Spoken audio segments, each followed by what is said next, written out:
Yes,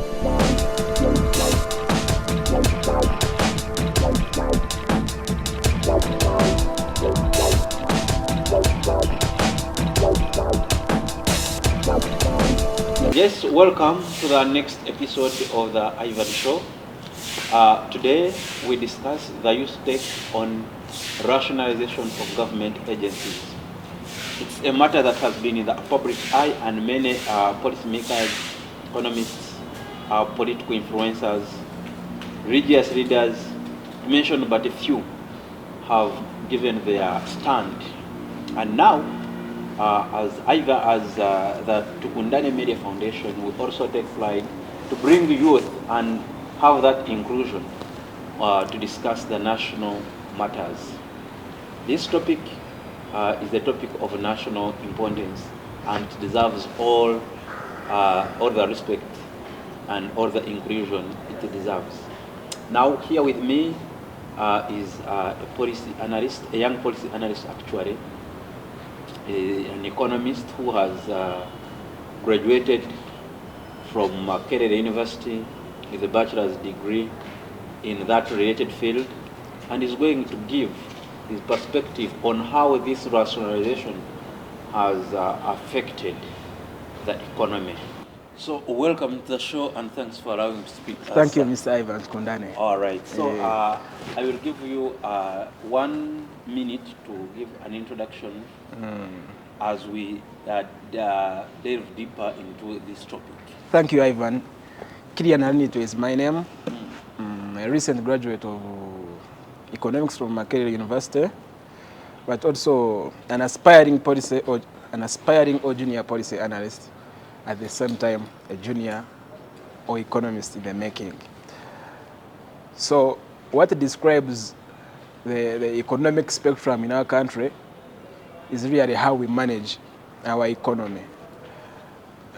But speaking to that is that there are always minds behind what goes around. And minds of what goes around are informed by deep analysis, or what would in briefly call research, that is really aimed at finding out and bringing facts to the table. So as regards rationalization, I think it dates back. Some scholars, some political gurus say it started around 2013, a bit of discussions. So by 2017, there was concrete effort from the government to do some research by a group of some economists and bring facts to the table. So by 2017, facts were brought to the table, and the journey was now halfway, because what required to begin or showcase the aftermath of the research was all in place. Up to recently, around the 2024, when it has taken precedence, and it has caused some bit of cold shoulder among individuals. But though from an angle of an economist, I would have much to say as guided by you, Mr. Ivan. No, first, I would want to know, or the public, through me, the key objectives behind this rationalization and how this rationalization aligns well with the interests of the youth.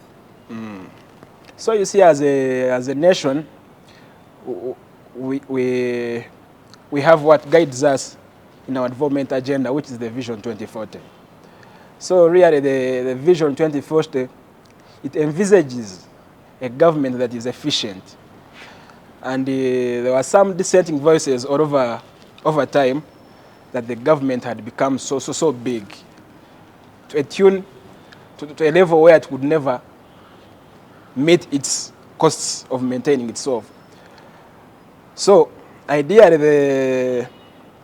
the reason behind rationalization is to cut down costs, but at the same time bring efficiency in delivery of government services.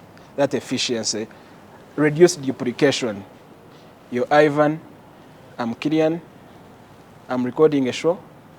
Killian is recording a show. You're recording from here, maybe I'm recording from the other side, but we are being paid by the same government. Yes. Why not bring Ivan and Killian together so that they can deliver? The scenario I would give you in this case is that maybe we'll take an example. you are in a home. Maybe you have let's say in the same home you have two kitchens. You can be sure when you're cooking from this side or cooking from this side, there is always an extra cost. But when you decide that let's have one kitchen, be sure there is a cost that will be So cut. do you agree with this rationalization at an individual level? At an individual level, at the principal level, I do. When you associate with yourself with the minds behind. But really what is a point of debate could be the way it has been handled. Who do we rationalize? Who do we leave? That is really the point of debate we can delve into. But really, rationalization is the way to go. I think if you have seen of recent Trump, part of his key funders was Elon Musk. And I see he's saying he's going to appoint him as the leader of some institution called of government efficiency. You can be sure they are taking the rationalization way. You see, that is very okay in much improved countries. But in a country like Uganda, on paper, it is always having very good intention. Very good. I one time saw this Minister of Agriculture, Mr. Honorable Tumwebaze. He explained in depth very well, and I was convinced that it is okay. But you see on TV and on speech, it is okay.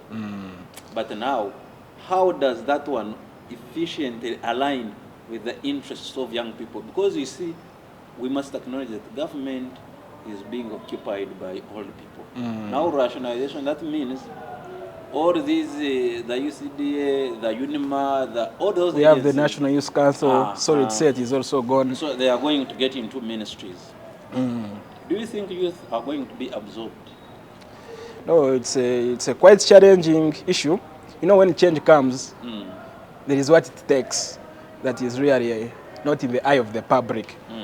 But you can be sure those several government institutions have had a number of graduates there. People doing internship, people doing graduate programs. And neither of these are on the payroll. They are just there, but they are surviving. Very good. Gaining some skill.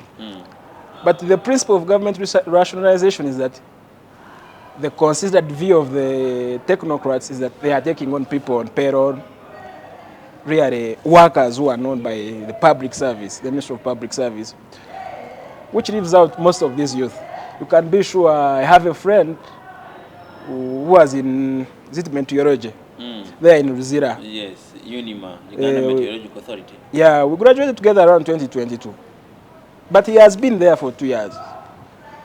And I can assure you, people behind him have been benefiting. Though he's not like an employee, like certain people, but he has been surviving. Improving career-wise, and even for improving even the experience. Experience. Yeah. But sorry to say, because of the government position, she can no longer move on. She's there stranded. But this comes at the apex of a deliberate government policy.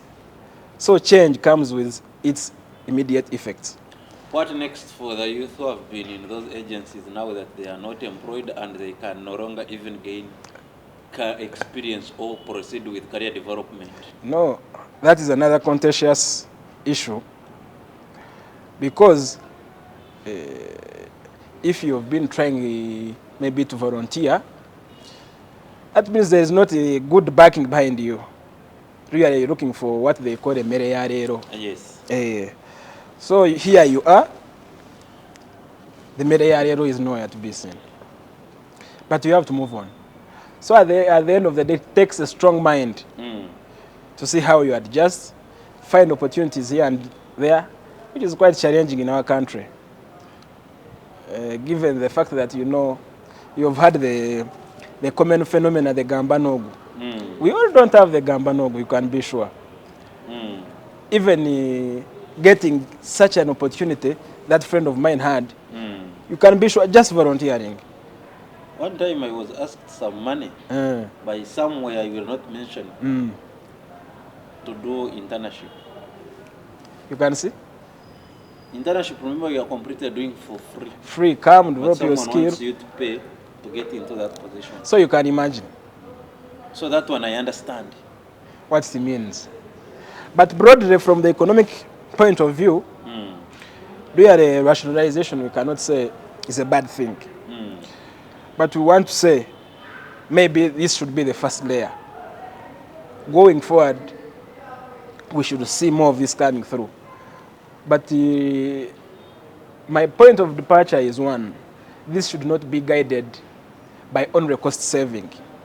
Because as a government we exist, also employ our people, but also deliver public service. There should be seamless public service delivery. But when you justify every other time, this is cost saving. Rather than, because now what is in the public phenomena is we are aiming at saving costs. But we should not come at a cost of public delivery. You see, saving costs, one thing that contradicts my mind is if the government is really committed to saving costs, when you look at the money that is being wasted in a different unnecessary expenditures, take an example. When you look at the size of the parliament, I want to give an example that everyone can really relate with. And you look at how they are facilitated. When you look at local governments, they tell you how many billions go into salaries, how many billions go into servicing cars, buying cars, fuel, airtime. You find the budget that is taken to the district, literally a quarter of it is used to deliver services. I think the president... So why don't they cut costs in that field before they look at this? I think the president did not wait for an apple to fall on his head, but he had to find a beginning point. Because the debate had been on. They had been on. Political commentators, economists, whoever had been arguing, putting a case for rationalization. But I think rationalization is not an event. It had to be a process. Yes. There had to be a beginning point. So that's why I said my hopes are this was the first layer. We should really see more come on board. Today I was reading something from the CS-BAG. If you know CS-BAG, Civil Society Budget Advocacy Group, Yes. the ED. He was laying a case, maybe for the Public Service Commission. We have the Education Service Commission. We have the Health Service Commission. Why don't you bring those together? Probably this is opening eyes of the many. We should see now more public discourse, public engagements, discussions and dialogues about how rationalization can shape and can henceforth be adjusted. We have a little more institutions we can deal with. Now for us, for the case of for the youth, the only run two institution we have been having, the National Youth Council. Though you can ask me what really it has been doing for us, can be a debate for another day. It is also gone. So it should be really, it should trigger us as the youth to If they wanted to cut costs, why didn't they rationalize VRA into Ministry of Finance? Because that's where it falls. Because now, when it starts with costs, raising money is a different issue. And the point that has come out of most people is that most of these ministries are inefficient. So my take would be, because the two containing issues are inefficiency in ministries and the high level of corruption, with the inspectorate of government telling us that in a year we crossed a tune of 10 trillion. So my take would be, why don't we first deal with the corruption? Why don't we first make the ministries ready to receive these entities? Because you're like, even most of the government officials will attest to that fact and tell you we know the ministries are not what? Performing well. But we had to take that move. So are we putting the cart before the horse or the other way? So I think there should have been a bit of cleaning up these ministries to make them ready. And from inception, why were these institutions put in place? I've seen people here and there trying to blame donors. That donors brought their money and they were tagging some conditions. This money for our projects, they won't be through the mother ministry, but through an institution.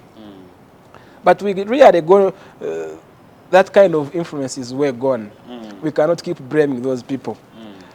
So if a donor is like, I won't put my money in the ministry, but because of its inefficiency, that should be the first thing the government should really say. Why are you saying the ministry is inefficient?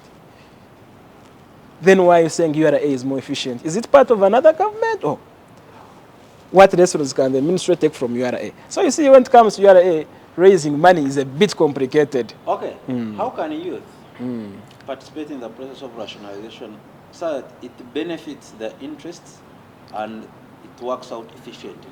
See, unfortunately, youth have not really been on board. These look like far-fetched ideas. And yet they always say youth inclusion, youth inclusion, youth inclusion. Yeah, you see, even when you listen to Minister Baram, you really see that the government of Uganda is engaging youth a lot more than ever. Yeah, really, that is the idea. If I am to give you the youth numbers, even starting from maybe the East African region perspective, you could see if you were to check across the region, for the youth under the age of 35 years across the East African region, it's around 80%. Now, as you move down to our country, you find that what makes it worse at the region is 35 years. When you move down to our country, you get 30 years, yeah, 78%, again making it almost cross the 80%. So you can see the numbers. So, but people like Honorable Baram, who are these people they are talking to? People here in Kampala, people here in workshops, they're already privileged. What beats logic is getting that ministry. For me, in my view, and you give it an elder, yet you want to deal with issues of the youth. Partly I want to call Baram an elder. He's beyond being a youth. He's in 50s now. But I really... What does it cost President Museveni or any appointing authority to get someone in 35 and 35, 40? We have had one at the National Youth Council, Jacob Ayer. I think he's within our realm. But we can have a debate on another day whether he has delivered our expectations. Very good. So that's why I'm telling you, the issue comes back. How are we organized as youth? Take over the future discourse of our country. This is what the English call the critical mass. How is that critical mass of the youth organized? So probably I do not want to blame the appointing authority so much, but it's that the youth, our task is cut out. We have to organize ourselves. You talked about the parliament, the huge size of parliament.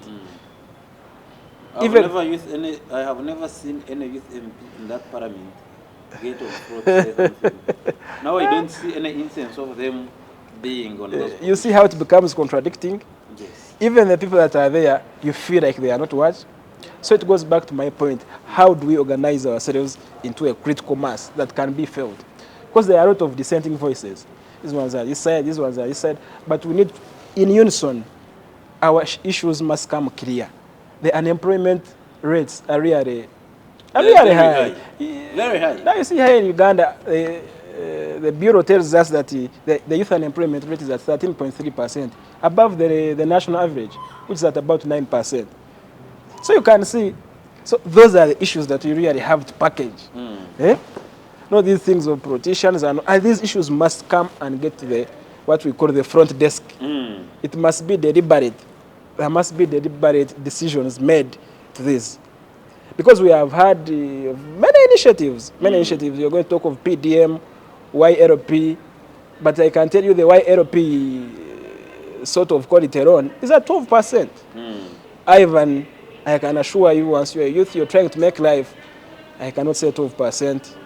You can really take on that deal. Can you?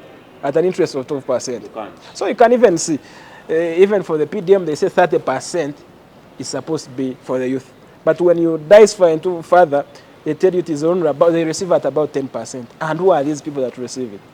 Where are they? So those are some of the issues that really are the youth. Now it is up to us. We already know our leaders are really somehow detached from us. I see you have reservations about the minister. You say he's in the 50s. So that shows you we really have to put up our socks. And you see, like you have said, you talked about that they focus much on people in Kampala. They touch into. I'm not saying it is bad to touch into ghetto youth, and I'm not. But in any way, you see that we. Do you think the youth are given a platform, organize, and bring an inclusive public discourse about what affects them? You see now the challenge in our country, partly is that we have been swallowed up by politics. Youth are being rallied behind people with selfish interests. You only see youth during campaigns, drinking alcohol, doing this kind of a mess, being taken here and there at a cost of 5,000. You know what is even funny? Once you read our Vision 2040, it supposes that for our economy to grow, it should leverage on the abundant cheap labor of the youth. They even call it cheap. And the youth So you are can skilled see, yeah, because they call it abundant cheap. Mm. So you can, from this, the word go, inception, abundant cheap. Killian, you are studied, you have your bachelor's from Makerere, maybe you are intending to even go further. Really, our levels or threshold of success to what we perceive as success is really wanting. What are challenges posed to the youth after this rationalization taking place? Rationalization, because the government really has assured us and is doing some job to assure us that delivery of services would go on. But for us, what we want to see, we are tired of surviving. We want to thrive. Because you can be sure when I get a meal, I will go home and I'm like, we really want to see credit support for youth initiatives. How do you think youth are going to benefit from this rationalization? And we are specifically looking at challenges since now those agencies no longer exist, meaning they no longer have or they no longer contribute anything to the young people who have been greatly benefiting from them. So where are they headed to? Because now, right, if you read into the mind of our President, His Excellency, Yoweri Habirwa, from the word go is not a person who is for this kind of public employment, who wants people to enterprise, do some that entrepreneurability. But even on paper, he said Uganda, we are among the most enterprising countries. But to our dismay, they tell you that most of the businesses, more than 50%, do not live to see their first birthday. So, if you want the youth enterprise, so what is the support as government you are providing?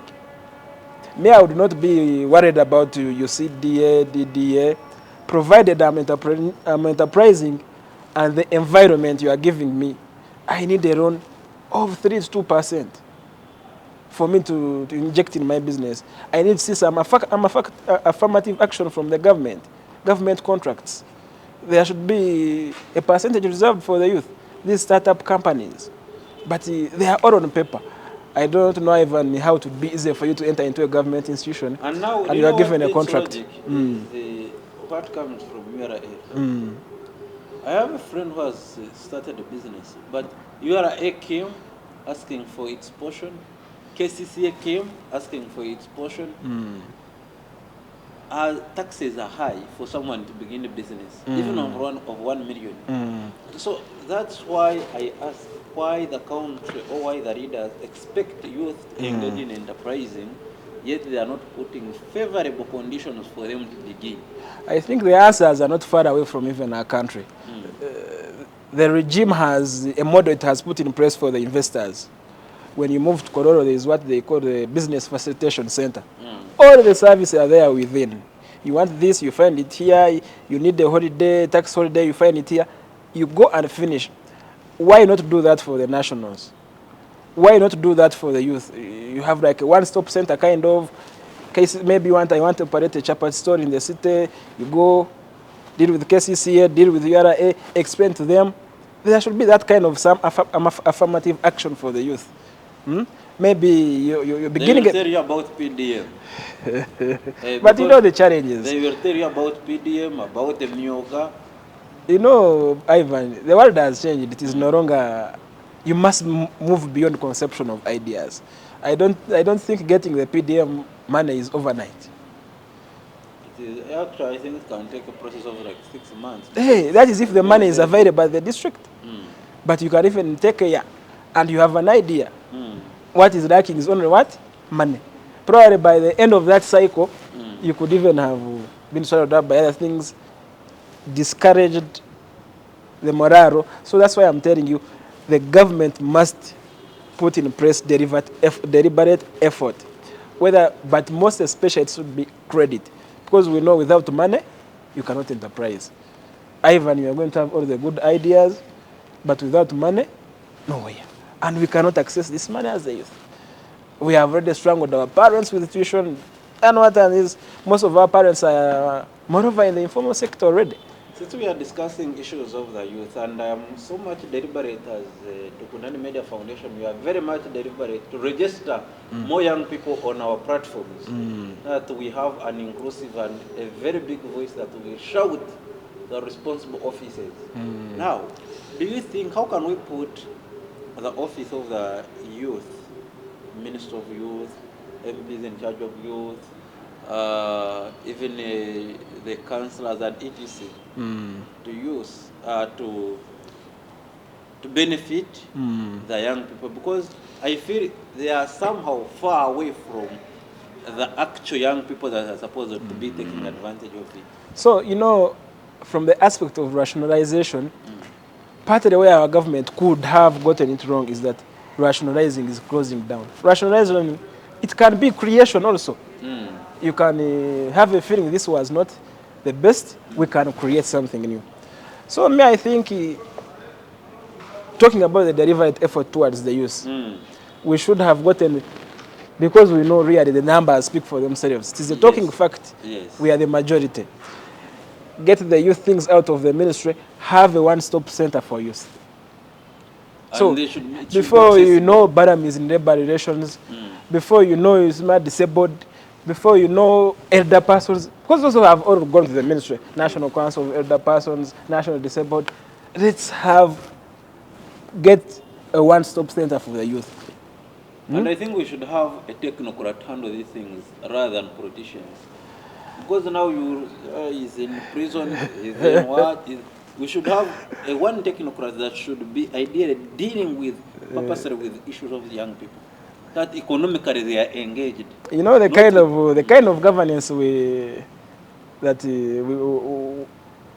deal with as a country is a mixture of both. Because really the youth is about mobilization. These are people that have to be mobilized. That's why I was telling you how are we organized into a critical mass. So at the end of the day, you say, person like Baram, Honorable Baram, really fit for purpose. You need a person of that nature who can mingle and really, youth are not easy people to deal with, you know. Definitely, yeah, that's true. So really the technocrats, I think, are there. But what is the strategic direction directed towards the youth affairs? Can we say it is good enough or it is wanting? If you admit anyone on the street, any youth there, would you, if you ask them, do you feel the government, would they tell you they feel it? So we should have that one-stop center. One-stop center, we know this is possibly like how we had the youth council, but unfortunately it is gone. But concretize the efforts there. Let the programs be there. We have heard of the Public Sector Foundation Uganda. There are programs of enterprising. And they are all spread here and there. You don't know where to go. You don't know what it takes. Information, and I think government needs to come clear on information, communicating the opportunities available. I can assure you there are some opportunities there, but we don't know. And that some of us are good enough to take on those opportunities, but we don't know where they are. So really, this should be a one-stop center. Either if they are to revigorate the council, this council, and everything should be there, they know. This is what is available for you. This is how you can form credit, assess credit. Because now if you want credit, they will send you to the UDB, Uganda Development Bank. What are you developing? They need mass investors. What? The Bitatures of this world. Which are very few people. Very few people. And ideally, a person like Ivan with really an idea dear to his heart, just needs the will die with it. Just needs the 3 million, unfortunately, and cannot access. And somebody tells you wait for PDM, you do what? See? But we should have that one-stop center. There should be clear guidelines for youth of this. If you are enterprising to this level, this is what it takes. It should be a common phenomenon to any one of us. We are registering high rates of unemployment, and this is something that for me I've always, beyond a journalistic point of view, at a personal level, I've discussed it many times. But unemployment is one of the things that is killing our country. And very many people are in their hostels sleeping, young people skilled with bachelors. And the government is not aware. Government is Somebody spends, finishes campus and finishes a year in Chikoni. a year, 2, 3, 4, A year in Chikoni. doing nothing. Because I can even finish and I manage to write to my parents. Because I know I'm going nowhere, I still have another year to go. You see? Because I know I'm going nowhere and I'm not ready to return to the village. Eh? That is a fact. The government will talk and do what is done, go and utilize, but really with my bachelors, I hope for the best. I don't want to survive, I want to thrive. So you can really wonder what is going on. Somebody is in Chikone Furia. Because unemployment is a very, very big disease that is affecting. And I think they are politically taking advantage of those unemployed young people. If I can remember, I had a friend of ours who beat us in our class with the first class. I cannot tell where he is. Really, the government should be deliberate at fetching these people. Should be graduate programs all over. Because how do you feed the system? There is a way, because I can tell you recruitment is expensive in government institutions. That is why you see it is marred by corruption, massive corruption and what. So there should be like what we call a nursery bed. You have a graduate program and these are known. All the ministries, maybe every year, we take on 20 to 30 people. It is deliberate. These are the people that feed the system right from there. And that's how it is to be. Yeah, from the low level officers. From campus, and they know where they are going to stop. So those are some of the initiatives that we have to organize ourselves and bring this to book. And do you think Uganda is ready to do all that you are speaking? Or they are just ideological and wishful life you are speaking here? The president really talks about ideological, that grounding ideologically. But if you are to refer to his old days, I tell you around the 1959, in his days in Banana High School, when he was, what surprises me, when he was the head scripture union, but at the same time, head of debate, the debating club. Can you see? Ideologically, he was set to go right from the word go. He grounded himself well. That's why I'm telling you, now at the end of the day, we shall lament, we shall do what, but how do we get to organize ourselves and really change the future course of our country? Really, it is upon us. If you see the president, the famous retired Major General, Mulisha Muntu, I tell you, he was an army commander at 29, which is not far from where we are. Some of us are already there. We are there, but you feel like you are not living a future. But that was the age. But these were deliberate critical mass that organized themselves and really had to bring a point. So because you can make a case that for them they went to the bush, which is no longer feasible today, it is really bringing our issues stable. And one of the challenges you find is that I'm told Honorable Baram, it is easy to access him. But most of those people, access him? I'm told. told. I'm yet to confirm. Look for him and see how possible. But really, such offices should be an open, as accessible as possible. As possible. You know what surprises me? You go to an office, more of a public office, you want to access someone, are you on appointment?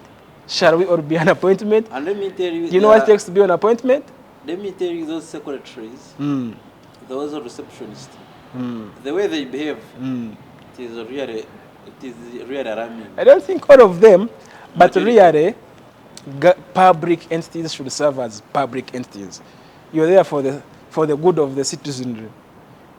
I cannot come, maybe you find it, how funny it is somebody maybe serving in a local government like in Kanungu. He has a pressing issue. Maybe has written letters here and there, letters and here. No response. So he decides to invest his small money and moves to Kampala. Go to the office before he's told, are you on an appointment? He has traveled from Kanungu to Kampala. He expected to board the bus and go back by night. Tell him the minister, you'll access him tomorrow, we have to first schedule. and you are not sure whether you will see him tomorrow. So really, the setup of our public institution is that our leaders should not really build everything around themselves. A office should be able to deliver even without your absence. Even going forward with the rationalization, I think wherever the institutions will be taken, you know what we are suffering with in our villages? People are here talking about coffee. You go and see bananas. Banana wilt. I happen to have managed to put up a plantation in my Form 6 VAP. I can't tell it has been wiped away. Whenever I see people crying for coffee, and I'm like, these ones don't know what is going on. But really, Minister of Agriculture should be able to deal with such issues. I saw some other is called Mr. Godiba. He was crying over almost his acres of banana down. And he was like, I see people crying coffee. But it should not be about coffee. It should be really about the livelihood, each and every aspect. There are people who are dealing with tea. And people are saying the tea industry is not performing well. And the voices are really not coming out strong. They are on coffee, dairy. But do you think this deliberate government effort to rationalize these agencies is positively influenced by good minds and intentions? Once you read at the back, they tell you really it was subject to research. There was a paper that was prepared the day before cabinet. Really discussions were had. There were more institutions there because they were proposing, like I was telling you about the service commissions, those education service commission, health, bring them together.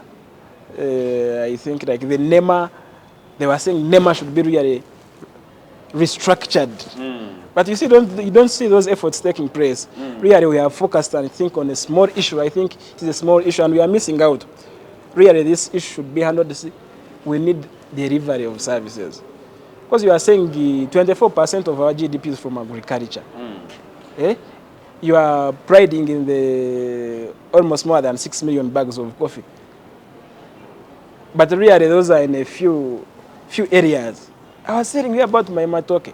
My mother in the village, I think whenever she enters her plantation, what is left is to cry. She cannot feel the presence of the government. And the government is here talking about efficient delivery of services. Where are the extension services in the villages? You really need to get out of Kampala. Now, like some of these institutions you talk about UCD, they have been having regional offices. Let me hope the government will hold it in good regard and make sure they are on. Because what is key for our nation, and agrarian nation, is those extension services. These technocrats must get out of their offices. As we wind up this discussion, how far can these discussions go influence policy of the government? Youth discourse. You know, if you have really learned our president, it is not more of intimidation towards him for you to respond to you. It is more of engagements. I think there is a philosopher, she's called Margaret something, said, never doubt that a committed group of citizens can change the world. So, on and on, we have to make our course. Lay your case. That's why I'm telling you, get organized, lay your case. People will see and judge. We should not think about violence. Lay your case. We can move from here, a group of that. We want to see Honorable Barama. These are our issues. We have had ideas, no capital, no what. UDB really is far of our reach. PDM takes more than dozens of weeks. These are issues that really can be discussed. That's why I was suggesting public offices should be as open as possible. How do I get to an office? And if I'm not on appointment, you mean I cannot see? Because I am a taxpayer. And really what is facilitating these public offices is the taxpayers' what sweat. So the leaders should be really available at the citizens' cause. Thank you so much, Mr. Killian, for the wonderful discussion about the take on rationalization of government agencies, which is something good.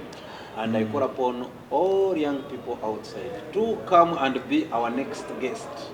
Because for us, we feel it is through these discussions, this dialogue and public engagements that we can change our world. Otherwise, it is our responsibility as young people to do everything possible and be suggestive. By the way, they watch these things. I have a feeling they watch these things and they pick a thing or two. So in In 10, 20 seconds, I will allow you to give us your parting shots as we wind up this discussion. Thank you, Mr. Ivan. My parting shot is that as the youth, we need to do, we can do more. We can influence the future discourse of our nation, but all starts with we have to get organized. How do we package our ideas? How do we bring our issues stable? Let's avoid these political inclinations. Simanya, I'm NRM, I'm noob. That is not going to really serve the purpose. Organize ourselves, have that one-stop center where we deliver our issues. Really, I'm going. If Honorable Baram is watching us, he should be really, readily available for us. I think one of these days we should go and give him what? A courtesy call and have a chat. You never know. Have a discussion. Thank you so much, Mr. Killian. And I must say, let us register an inclusive youth discourse, improve on these discussions. Ivan Tukundane is my name, and this is the Ivan Show. Thank you, Ivan.